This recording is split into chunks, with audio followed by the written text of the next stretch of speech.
Hello friend, welcome back to our new blog. I hope आप लोग काफ़ी अच्छे होंगे और हम भी यहाँ पे बहुत अच्छे और बहुत मस्त है। तो ये वीडियो आप लोगों के लिए बहुत ही ज़्यादा स्पेशल होने वाला है, तो वीडियो में बने रहे। वीडियो पसंद आता है तो प्लीज़ लाइक शेयर सब्सक्राइब ज़रूर करिएगा।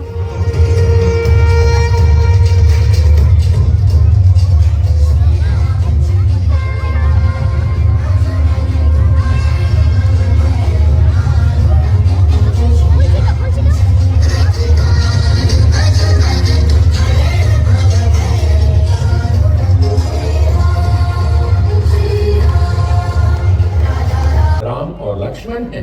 प्रणाम महाराज। हम मुनियों की रक्षा हेतु हमारे आश्रम में रह रहे हैं। जानकर बहुत अच्छा लगा मुनिवर। जनक नंदिनी, राजकुमारी सीता, उर्मिला, मांडवी, श्रुतिकृति पधार रही है। उठाऊंगा। नहीं, मैं उठाऊंगा।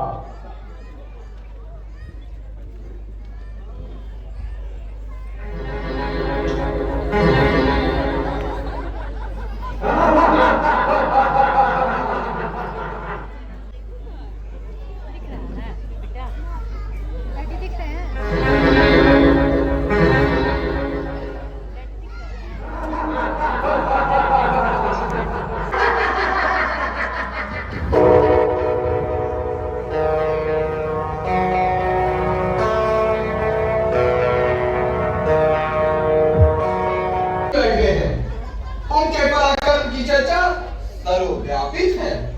यह आलोचना करने से पहले आपको याद रखना चाहिए था कि रघुकुल का बच्चा बच्चा इस जीर्ण सिंह धनुष को उठा सकने में सक्षम है। मैं अपने गुरु और भैया से इस धनुष को उठाने की आज्ञा मांगता हूँ। लक्ष्मण, मुझे क्षमा करिएगा भैया, परंतु मैं राजा जनक द्वारा किए गए इस अपमान को सह नहीं सकता। शांत शांत हो वत्स, अपने आसन पर विराजो।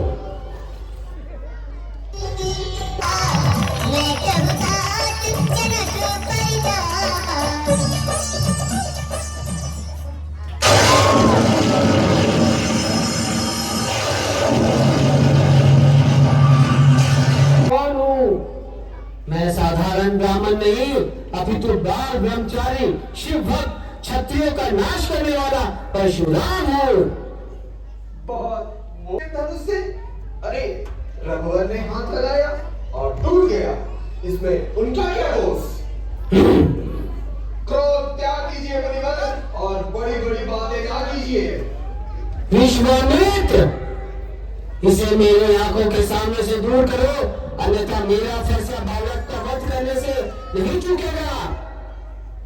मेरे भी कपाड़ में इतना बल है कि जो भी मेरे भैया के प्राण लेने की बात करे उसे परीक्षण में देवलोक पहुंचा दूंगा।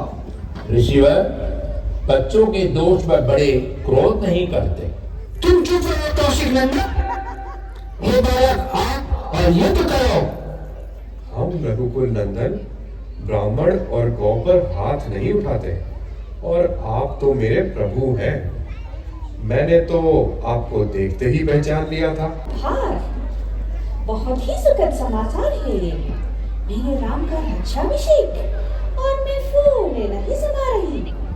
मेरे कानों को विश्वास नहीं हो रहा कि इतना सुखद समाचार ठीक करना है, अन्यथा मेरी मान और महाराज दशरथ से भरत के राज्याभिषेक के लिए बात पर वचन न जाए तो ध्यान से सुनिए।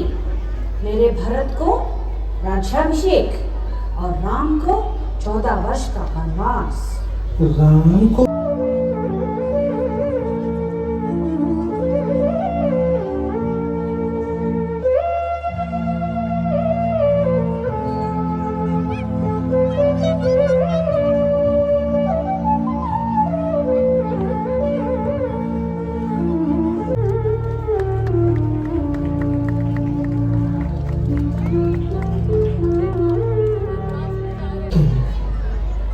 ना ही साज सज्जा और ना ही मांग में सिंदूर। क्या हुआ माँ, क्या हुआ? मैं पिताजी के कक्ष में भी गया था, वो भी मुझे वहां नहीं मिले। पहले तो अच्छा होता कि मुझे मृत्यु आ जाती। नहीं देवर जी, ऐसा न कहिए। प्रणाम भैया। नहीं लक्ष्मण, मैं इस योग्य नहीं कि तुम मुझे प्रणाम करो। नहीं भरत, तुम्हारा कोई दोष नहीं है मेरे भाई, धीरज से काम लो। भैया, आप मेरे साथ अयोध्या लौट चलिए और अपना सिंहासन संभालिए, नहीं तो मैं यही आपके चरणों में अपने प्राण त्याग दूंगा। नहीं भरत नहीं, भावनाओं से ऊपर उठकर केवल इतना सोचो कि हमारे पूजनीय साधारण मानव नहीं, अपितु स्वयं विष्णु के अवतार हैं। अपनी पत्नी सीता और भाई लक्ष्मण के संग दंडक वन में निवास कर रहे हैं। सुपर्णखा, तेरा भाग्य यही है कि तू राम से मिले, तू उन्हें देखेगी और उनकी ओर आकर्षित हो। हाँ भैया, अभी ले आता हूँ। तीनों लोग छान मारे, लेकिन अपने अनुरूप सजीला और सुंदर पुरुष आज ही देखा है। इस पृथ्वी पे न तुम जैसा कोई पुरुष है और न मुझ जैसी कोई नारी है। इसलिए पति भाव रखकर मैं तुम्हारे पास आई हूँ। मैं इच्छानुसार रूप धारण करने वाली राक्षस कुल की राजकुमारी शूर्पणखा हूँ। राजकुमारी, मैं हर तरह से तुम्हारे योग्य हूँ और तुम मेरे। हेमंत, स्वामी को छोड़कर दास के पास क्यों चली आई? क्या तुम स्वामी और दास में अंतर नहीं जानती? तो तुम स्वामिनी बनने के सपने देख रही थी। मैं तो अपने भाई का दास हूँ। मेरे जीवन संगिनी बनकर तुम दासी बनके भैया भाभी की सेवा करके थक जाओगी। रानी बनते बनते दासी क्यों बनना चाहती हो? जाओ वही।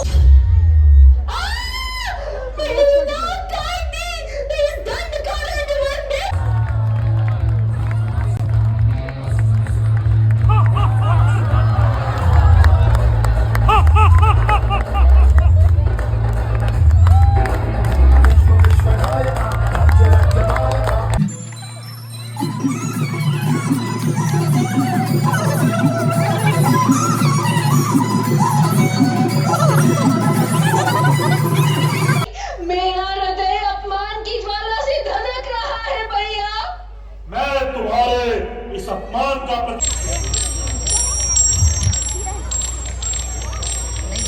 आर्यपुत्र, लक्ष्मण भैया, जरा देखिए उस अलौकिक स्वर्ण मृग को। ऐसा विचित्र मृग तो मैंने कभी नहीं देखा। उसे पकड़ लाइए ना स्वामी। पकड़कर क्या करोगी सीते?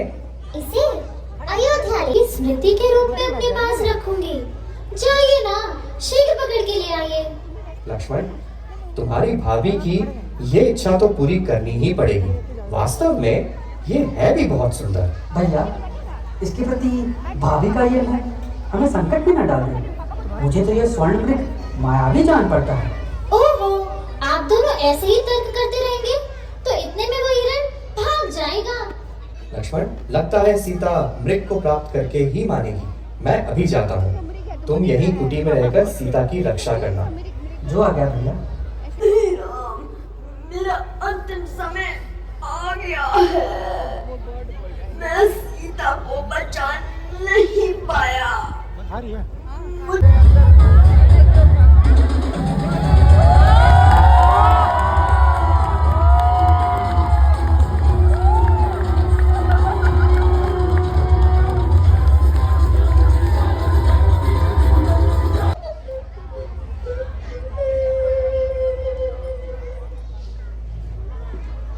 तुम सब क्यों इसे परेशान कर रही हो?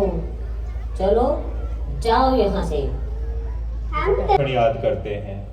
प्रभु श्री राम आपको शीघ्र ही लेने आएंगे।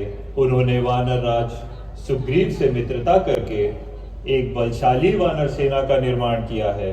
वानर सेना? लेकिन ये असुर बहुत ही मायावी है। वानर सेना इनका क्या बिगाड़ पाएगी? हम भी कम नहीं है मैया। तो थक गया था और भूख भी बहुत लगी थी, तो मैंने फल खा लिए। आपके सैनिकों और आपके पुत्रों ने मुझ पर खाते वक्त प्रहार किया, तो मुझे उन्हें परलोक पहुंचाना पड़ गया। मूर्ख वानर, तुझे अपनी मृत्यु का भय नहीं है? तू जानता नहीं किसके सम्मुख खड़ा है। झाला को शीघ्र ही छोड़ दीजिए, और प्रभु श्री राम से क्षमा मांग लीजिए, नहीं तो युद्ध करने के लिए तैयार रहो राजन। मैं स्वयं तुम्हें मृत्यु दंड देने की शक्ति रखता हूँ, परंतु मुझे प्रभु श्री राम की आज्ञा नहीं है। इसी समय इस वानर का सर अलग कर दो। महाराज, तुम जिस कार्य से गए थे, क्या वह कार्य सिद्ध हुआ? प्रभु जिस पर आपकी कृपा रहे वह सदैव कुशल रहता है। मैं 100 योजन समुद्र पार करने में सफल रहा और माता सीता के दर्शन भी प्राप्त हुए। तुम सीता से मिले? तुम मेरी जानकी से मिले? क्या